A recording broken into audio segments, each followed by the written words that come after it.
Hello Badri Thakur classes में hello BK Thakur classes में आप लोग का स्वागत है। आज बिहार बीपीएससी शिक्षक भर्ती के लिए कुछ इतिहास का क्वेश्चन लेकर आए हैं जो काफ़ी इम्पोर्टेंट होने वाले हैं। तो चलिए इसे पढ़ते हैं, जो रिवीजन के लिए काफ़ी इम्पोर्टेंट है। कुछ मिनट का वीडियो होगा जिसे आप लोग देखिए।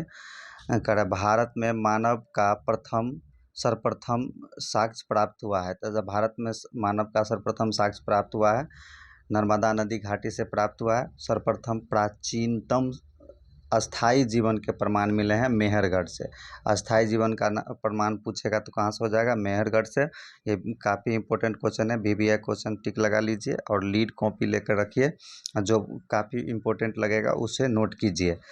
एक ही कब्र में 3 मानव कंकाल के अवशेष मिले हैं, दमदमा से मिले हैं एक ही कब्र में।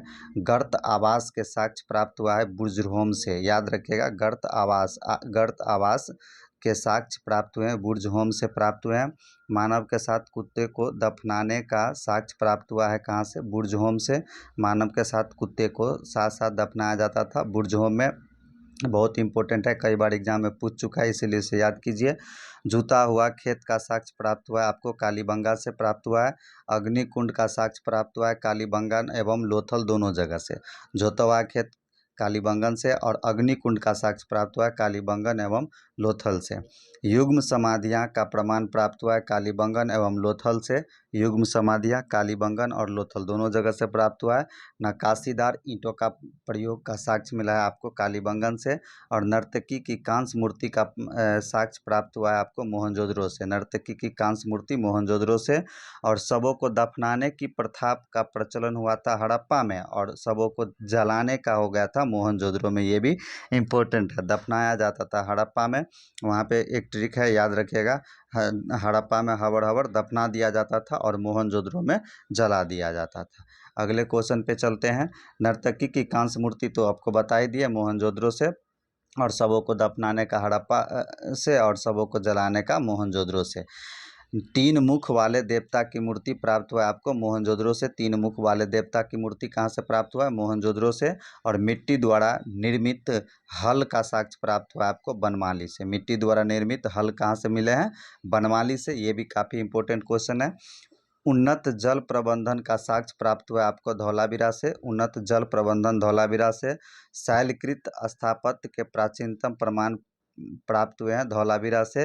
और वैसा हड़प्पाकालीन स्थल जो 3 भागों में विभक्त था, तो धौलावीरा विभक्त था। यहाँ पे धौलावीरा से 3 क्वेश्चन मिलते हैं। उन्नत जल प्रबंधन आपको धौलावीरा, शैलकृत स्थापत्य प्राचीन प्रमाण मिला है धौलावीरा से। वैसा हड़प्पाकालीन स्थल जो 3 भागों में विभक्त है, तो धौलावीरा 3 भागों में विभक्त है। कृषि का प्रथम साक्ष्य प्राप्त हुआ है कहाँ से? मेहरगढ़ से। ये भी कई बार एग्जाम में पूछ चुके हैं। कृषि का प्रथम साक्ष्य कहाँ से प्राप्त हुआ है? मेहरगढ़ से, याद कीजिए। चलिए अब कुछ प्रमुख दर्शन एवं उनके प्रवर्तक हैं। तो योग के प्रवर्तक हो गए पतंजलि, योग के पतंजलि हो गया। न्याय के गौतम, योग का पतंजलि, न्याय का गौतम। सांख्य का हो गया आपका कपिल, सांख्य का प्रवर्तक कपिल हो गया। और चावार्क दर्शन का हो गया चावार्क। सांख्य का याद रखना है कपिल, और चावार्क का हो गया चारवाक। वैशेषिक का हो जाता है कनाद, और पूर्व मीमांसा का जैमिनी। पूर्व मीमांसा का जैमिनी, उत्तर मीमांसा का हो गया बद्रायन। पूर्व मीमांसा जैमिनी, उत्तर मीमांसा का बद्रायन। और संप्रदाय उनके संस्थापक है आजीवक संप्रदाय के मखली पुत्र गोसाल हो गया। आजीवक संप्रदाय मखली पुत्र गोसाल। अनिश्चयवादी तो संजय बेटलीपुत्र, जो अनिश्चय था अनिश्चयवादी हो गया। और भौतिकवादी के पक्कुद का चायन, याद रखना है, भौतिकवादी का पक्कुद का चायन। और घोर अक्रियावादी का हो गया पूरन कश्यप। घोर अक्रियावादी का पूरन कश्यप। चलिए अगला क्वेश्चन पे चलते हैं। तो वेदों से संबंधित क्वेश्चन है। वेद 4 होते हैं, सब लोग जानते हैं। प्रथम वेद हो गया आपको, सबसे प्राचीन पूछेगा तो ऋग्वेद हो जाएगा, और सबसे बाद का वेद पूछेगा तो अथर्ववेद हो जाएगा। ये याद रखना है। ऋग्वेद के बारे में पढ़ते हैं। तो यह सबसे प्राचीन वेद हो गया ऋग्वेद। इस वेद के ऋचाओं को पढ़ने वाले को होत्री कहा जाता था, को कहा जाता है। ऋग्वेद को पढ़ने वाले को क्या कहा जाता है? होत्री। और ऋग्वेद के तीसरे मंडल में गायत्री मंत्र का उल्लेख किया गया है। ऋग्वेद के 3रे मंडल में, वेद के 9वें मंडल में सोम देवता का उल्लेख किया गया है।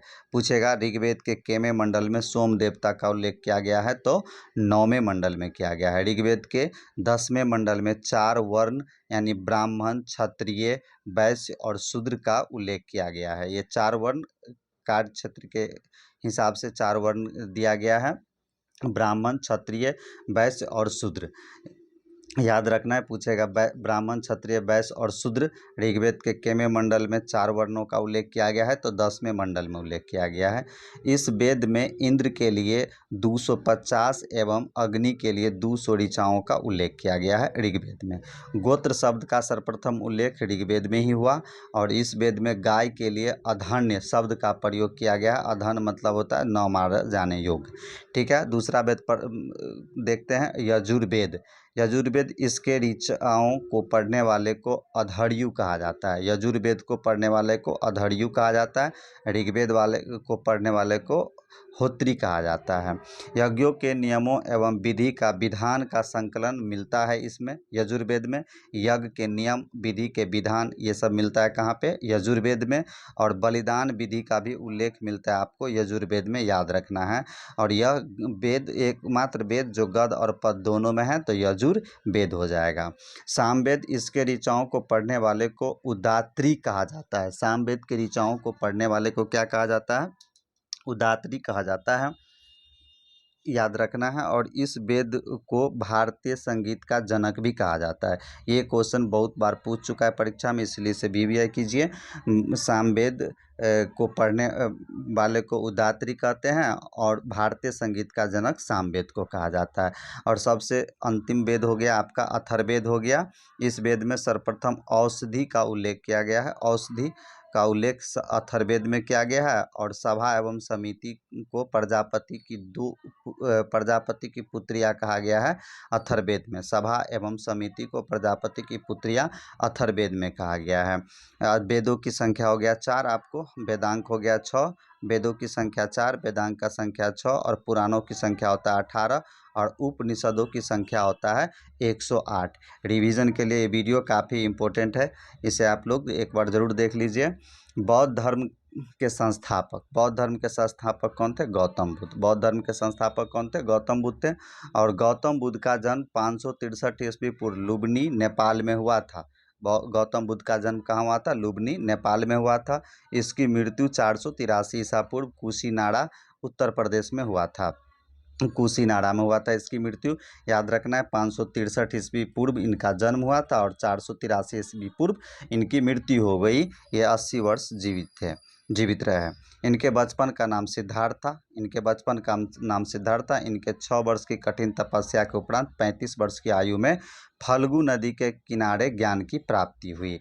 ये भी याद रखना है, नदी का नाम फल्गु नदी के किनारे ज्ञान की प्राप्ति। बुद्ध ने अपना पहला उपदेश सर्वाधिक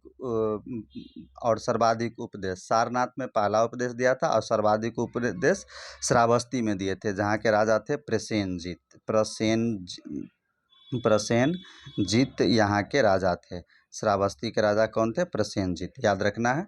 इसके बाद बौद्ध संघ में सम्मिलित होने के लिए न्यूनतम आयु 15 वर्ष है। गौतम बुद्ध आम्रपाली को सर्वमति से स्त्री रत्न घोषित किया। ये भी पूछता है, किसे स्त्री रत्न घोषित किया गया बौद्ध धर्म में? गौतम बुद्ध के द्वारा, तो आम्रपाली को। आम्रपाली याद रखना है आपको। और बौद्ध धर्म में सम्मिलित होने के लिए न्यूनतम उम्र 15 वर्ष थे, लेकिन प्रथम बार स्त्री को कहाँ शामिल किया गया? तो वैशाली में। ये भी काफ़ी इम्पोर्टेंट क्वेश्चन है, जिसे आप लोग याद रखिए। प्रथम बार स्त्री को कहाँ शामिल किया गया? वैशाली में। सर एडविन अर्नाल्ड ने गौतम बुद्ध को एशिया का ज्योतिपुंज कहा जाता है, जिसे लाइट ऑफ एशिया के नाम से जाने लाइट ऑफ एशिया हिंदी में इसको कहा जाता है। अंग्रेजी में लाइट ऑफ एशिया, और हिंदी में एशिया का ज्योतिपुंज कहा जाता है। पूछेगा गौतम बुद्ध को किसने एशिया का ज्योतिपुंज कहा? तो सर एडविन अर्नाल्ड ने कहा, सर एडविन अर्नाल्ड ने कहा। और इससे संबंधित सभा हुई थी बौद्ध धर्म की सभा। तो प्रथम सभा आपको याद रखना है, इसको ऐसे याद कीजिए, प्रथम द्वितीय तृतीय चतुर्थ। तो पहले ईस्वी आपको याद करना है। प्रथम हुआ था आपको 483 ईस्वी में, जिस वर्ष गौतम बुद्ध की मृत्यु हो गई थी। 100 साल बाद यानी 383 ईस्वी पूर्व में आपको हुआ था दूसरा, और तीसरा हो गया था 250 ईस्वी पूर्व, 250 ईस्वी, चौथा 98 ईस्वी, या ईस्वी की प्रथम शताब्दी भी लिया जाता है। प्रथम शताब्दी प्रथम हो गया आपको 483 ईसा पूर्व, दूसरा हो गया 383 ईसा पूर्व, और चतुर्थ हो गया 250 ईसा पूर्व, और तृतीय हो गया 250 ईसा पूर्व, और चतुर्थ हो गया 98 ईस्वी में। तो आप स्थान याद कर लेना है। स्थान हो गया आपको राजगिरी में प्रथम, दूसरा वैशाली, तीसरा पाटलिपुत्र, और चौथा कुंडलवन में हुआ था। प्रथम फिर से एक बार देख लेते हैं। राजगिर में प्रथम, दूसरा वैशाली, तीसरा पाटलिपुत्र, और चौथा कुंडलवन में हुआ था। अध्यक्ष आपको याद रखना है, मसमोब करके ट्रिक होता है अध्यक्ष का, याद रखना है मसमोब। मसमोब याद रखिए। म से हो गया आपको म से हो गया महाकश्यप, स से सवाकामी, और मो से मुगलीपुत्तिस्त, और व से वसुमित्र। ये इनके अध्यक्ष थे। प्रथम संगीति का अध्यक्ष पूछेगा तो मसमो में म से हो गया महाकश्यप, स से दूसरा हो गया सवाकामी, और तीसरा हो गया मुगलीपुत्र तिस्त, और चतुर्थ हो गया वसुमित्र। ठीक है। और शासनकाल देख लेते हैं। तो शासनकाल को आपको याद रखना है अका अक करके, अका अक। शासनकाल आपको अका अक याद रखना है। अ से हो गया आपका अजातशत्रु, और का से हो गया कालाशोक, फिर अ से हो गया अशोक, और क से हो गया कनिष्क। तो पूछेगा प्रथम बौद्ध संगीत कहाँ हुआ था? राजगीर में। अध्यक्ष कौन थे? महाकश्यप। और शासनकाल किसके शासनकाल में हुआ था? अजातशत्रु में। दूसरा हो गया 383 ईस्वी पूर्व में हुआ था, वैशाली में जगह पे हुआ था, और अध्यक्ष हो गया सवाकामी, और कालाशोक इसके शासनकाल में हुआ था। और तृतीय काफ़ी इंपॉर्टेंट है बीपीएससी टीचर्स एग्जाम के लिए, जो 250 ईस्वी पूर्व में और पाटलिपुत्र में हुआ था, और मुगलीपुत्र तिस्त इसके अध्यक्ष थे, और अशोक के शासनकाल में हुआ था। ये काफ़ी इंपॉर्टेंट है। और चतुर्थ हो गया आपका 98 ईसा पूर्व, कुंडलवन। स्थान हो गया, अध्यक्ष हो गया वसुमित्र, और शासनकाल हो गया आपका कनिष्क। याद रखना है बिहार में ये तीनों का हो गया था, राजगीर, वैशाली और पाटलिपुत्र में। चलिए अगला क्वेश्चन पे चलते हैं। अगला क्वेश्चन बिंबिसार से संबंधित है। बिंबिसार ने किसे हराकर अंगराज को मगध में मिला लिया था? ब्रह्मदत्त को हराकर अंगराज में मिला लिया था बिंबिसार। किसे हरा दिया था? ब्रह्मदत्त को हराकर अंगराज में मिला लिया था। और बिंबिसार मगध की राजधानी कहाँ बनाए थे? राजगिरी को बनाया था मगध की राजधानी। और इसने भगवान बुद्ध की सेवा में राजवैद्य जीवक को भेजा था। पूछता है बिंबिसार ने किसे भगवान बुद्ध की सेवा में भेजा था? तो राजवैद्य था जीवक, उनको भेजा था। और इनकी बिंबिसार की हत्या उनके पुत्र द्वारा कर दिया गया। उनके पुत्र का नाम था अजातशत्रु। बिंबिसार का हत्या कौन कर दिया? अजातशत्रु, उनके पुत्र। अजातशत्रु को कुनिक के नाम से भी जाना जाता था। अजातशत्रु को और किस उपनाम से जाना जाता था? कुनिक के उपनाम से जाना जाता था। इसने लगभग 32 वर्ष तक मगध पर शासन किया। बिंबिसार ने 32 वर्ष तक शासन किया, याद रखना है। अजातशत्रु की हत्या उनके पुत्र कर दिए। उनके पुत्र का नाम था उदयन, जो पाटलिग्राम की स्थापना किया था। उदयन के द्वारा पाटलिग्राम का स्थापना किया गया था। और बिंबिसार का पुत्र अजातशत्रु मार दिया, और अजातशत्रु का पुत्र उदयन ने अपने पिता की हत्या कर दी। शिशुनाग ने अपनी राजधानी पाटलिपुत्र से वैशाली स्थापित किया, और कालाशोक ने अपनी राजधानी वैशाली से पाटलिपुत्र स्थापित किया। पूछेगा जो पाटलिपुत्र से वैशाली राजधानी किसने ले गया? तो शिशुनाग। और वैशाली से फिर पाटलिपुत्र किसने लाया? तो कालाशोक ने। बिंबिसार बौद्ध धर्म का अनुयायी था, जबकि अजातशत्रु प्रारंभ में जैन धर्म था, और बाद में ये भी बौद्ध धर्म का अनुयायी हो गया।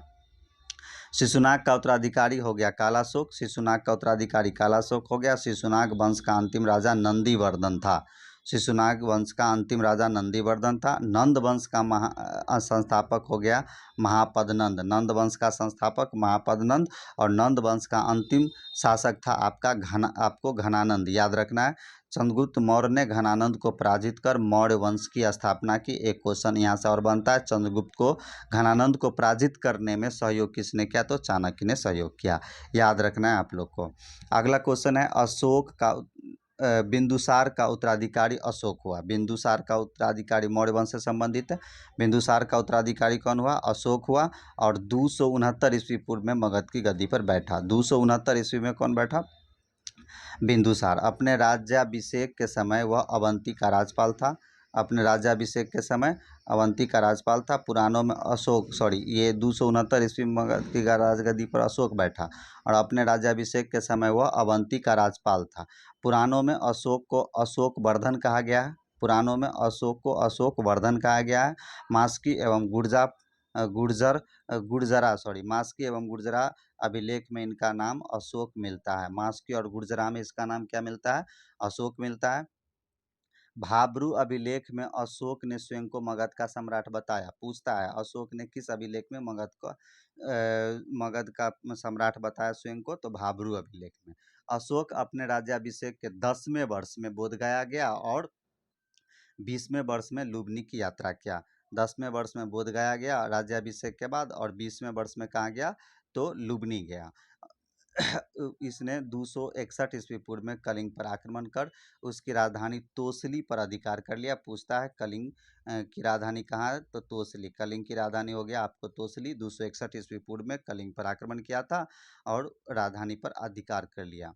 इसने उपगुप्त नामक बौद्ध भिक्षु से बौद्ध धर्म की दीक्षा ली। ये भी क्वेश्चन कई बार पूछ चुका है। किससे बौद्ध धर्म की दीक्षा ली? उपगुप्त नामक बौद्ध भिक्षु से। उसका अशोक का सबसे लंबा और सबसे छोटा अभिलेख, तो सबसे लंबा पूछेगा तो 7वां अभिलेख हो जाएगा, सबसे छोटा पूछेगा तो रुमनिदे अभिलेख हो जाएगा अशोक का। सबसे छोटा रुमनिदे और सबसे बड़ा पूछेगा तो 7वां हो जाएगा। अशोक के समय मौर्य साम्राज्य में प्रांतों की संख्या 5 थी। ये भी याद रखना है। अशोक के समय मौर्य साम्राज्य में प्रांतों की संख्या कितनी? 5 थी। इसने भारत में सर्वप्रथम शिलालेखों का प्रचलन शुरू किया। अशोक ने शिलालेखों का प्रचलन शुरू किया जिसमें ब्राह्मी, खरोष्टी, ग्रीक और अरमाइक लिपि का प्रयोग किया गया था। ये भी याद रखना है किस लिपि का प्रयोग किया गया था? ब्राह्मी का, खरोष्टी का, ग्रीक का और अरमाइक का प्रयोग किया गया था। अशोक के पहले शिलालेख में पशु बलि की निंदा की गई है और 6वीं शिलालेख में आत्मनियंत्रण शिक्षा दी गई है। ये काफ़ी इम्पोर्टेंट क्वेश्चन है। पहले शिलालेख में पशु बलि की निंदा और 6ठे शिलालेख में आत्मनियंत्रण की गई है। मौर्य वंश लगभग 137 वर्ष तक शासन किए। अगला चलते हैं कुषाण वंश। कुषाण वंश के संस्थापक थे कुजुल कडफिसस। कुषाण वंश के संस्थापक कौन थे? कुजुल कडफिसस।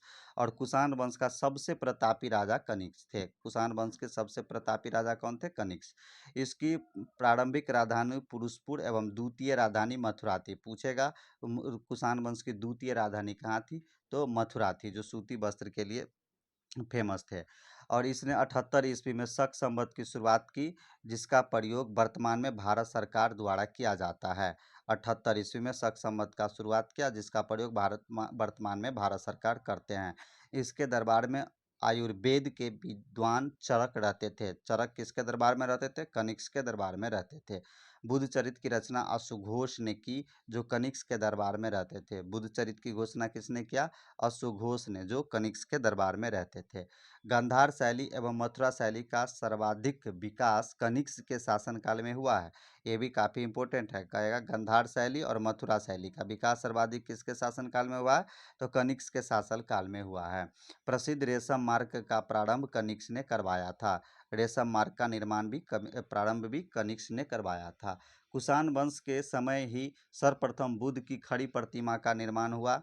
कुषाण वंश के समय में ही सर्वप्रथम बुद्ध की खड़ी प्रतिमा का निर्माण हुआ था। कुषाण काल में सर्वाधिक विकास वास्तुकला में हुआ है। ये भी इम्पोर्टेंट है, याद रखिएगा। कुषाण काल में सर्वाधिक विकास किस कला में हुआ है? तो वास्तुकला में हुआ है। अब गुप्त वंश में चलते हैं। गुप्त वंश का संस्थापक हो गया आपको श्रीगुप्त। गुप्त वंश के संस्थापक श्रीगुप्त।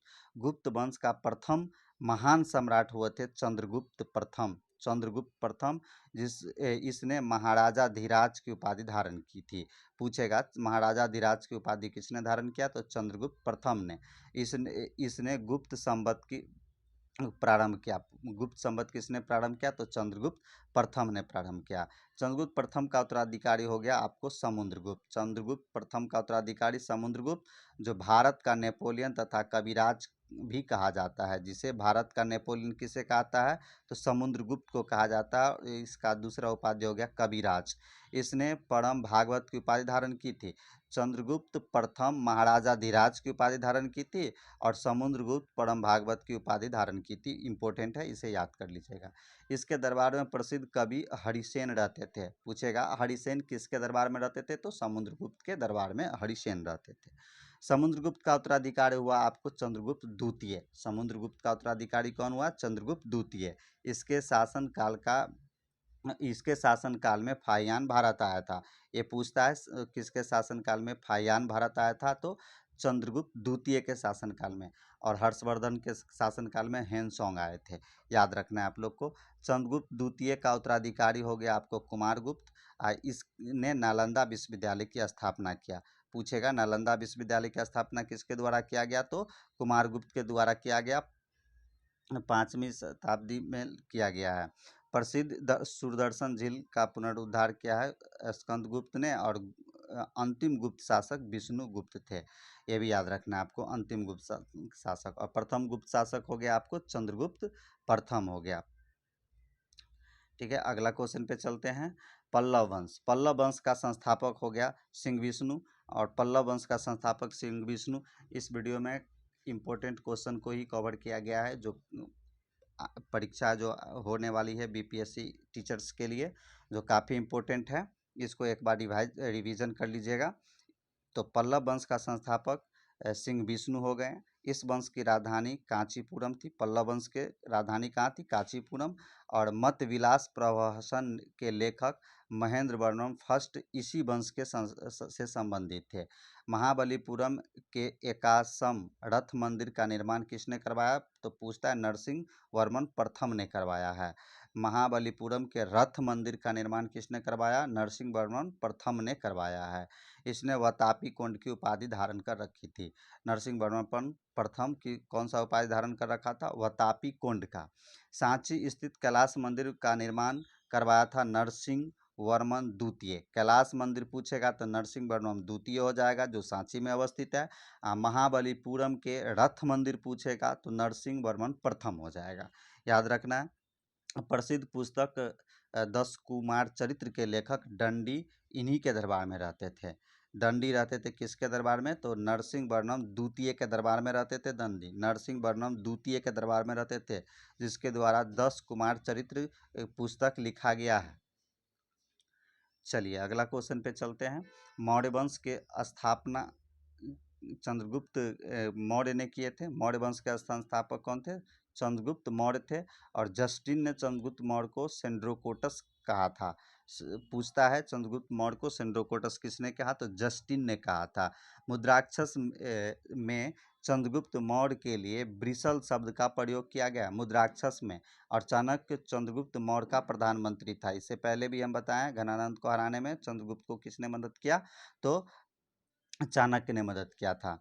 इसके बाद अगला क्वेश्चन है, चाणक्य द्वारा लिखित अर्थशास्त्र पुस्तक का संबंध किससे है, तो राजतरंगिणी में। और एक बात यहाँ पे याद रखेगा, अर्थशास्त्र जो है सो संस्कृत भाषा में लिखा गया था। अर्थशास्त्र किस भाषा में लिखा गया था, संस्कृत भाषा में लिखा गया था।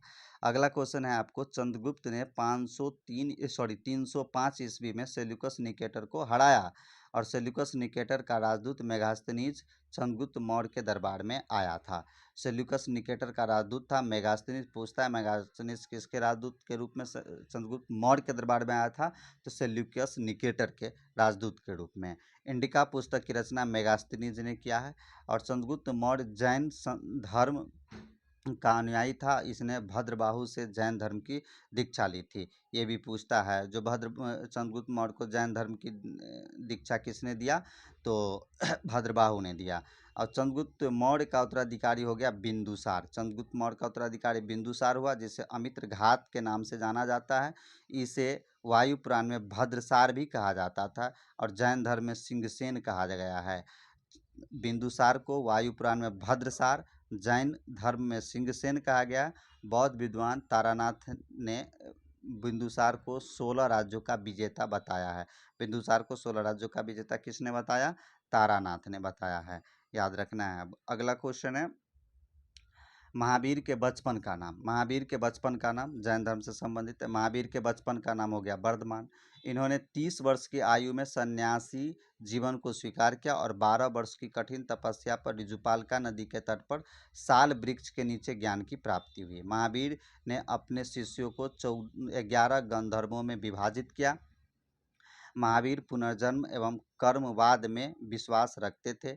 स्यादवाद और अनेकांतवाद संबंधित जैन धर्म से है। प्रथम जैन भिक्षुणी चंपा थी, और प्रथम जैन भिक्षुणी पूछेगा तो चंपा हो जाएगा। महावीर के प्रथम अनुयायी उनके दामाद जामिल थे। महावीर के प्रथम अनुयायी उनके दामाद जामिल थे।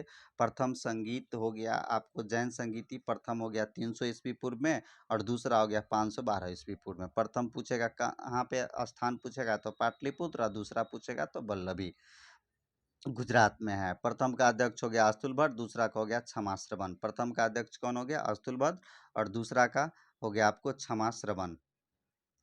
चलिए अगला क्वेश्चन, महाजन पद एवं उनकी राजधानी। महाजन पद और उनकी राजधानी, तो मगध, मगध की राजधानी हो गया गिरिब्रज या राजगिरी। मगध की राजधानी गिरिब्रज या राजगिरी। अंग हो गया, अंग का राजधानी हो गया चंपा, याद रखना है, बहुत बार पूछ चुका। अंग की राजधानी हो गया चंपा। भज्जी हो गया वैशाली। काशी का हो गया वाराणसी, काशी का हो गया आपको वाराणसी। और वत्स का हो गया कौशाम्बी, वत्स का हो गया आपको कौशाम्बी। कुरु का इंद्रप्रस्थ, कुरु का इंद्रप्रस्थ जो दिल्ली में अवस्थित है। कंबोज का हो गया आपको हाटक, कंबोज की राजधानी कहाँ हो गया? हाटक। अस्मक का हो गया पोटली, अस्मक का हो गया पोटली। और कौशल का हो गया श्रावस्ती, कौशल का हो गया श्रावस्ती। अवंती का हो गया उज्जैन, अवंती का उज्जैन। और इसके बाद मल का हो गया कुशावती, मल का हो गया कुशावती। पंचाल का हो गया अहिछत्र, कामपिल्य, अहिछत्र काम या कामपिल्य, पंचाल का अहिछत्र या कामपिल्य। चेदी का हो गया शक्तिमती, चेदी का शक्तिमती। मत्स्य का विराटनगर, और सूरसेन का मथुरा हो गया। मत्स्य का विराटनगर याद रखना है, सूरसेन का मथुरा। गंधार का तक्षशिला हो गया। पूछेगा बौद्ध महाजनपद एवं उनकी राजधानी में पूछेगा महाजनपदों की संख्या कितनी थी, तो आपको याद रखना है 16। चलिए इसी के साथ आज ये वीडियो समाप्त होता है। आप लोग शेयर कीजिए और अधिक से अधिक लाइक कीजिए।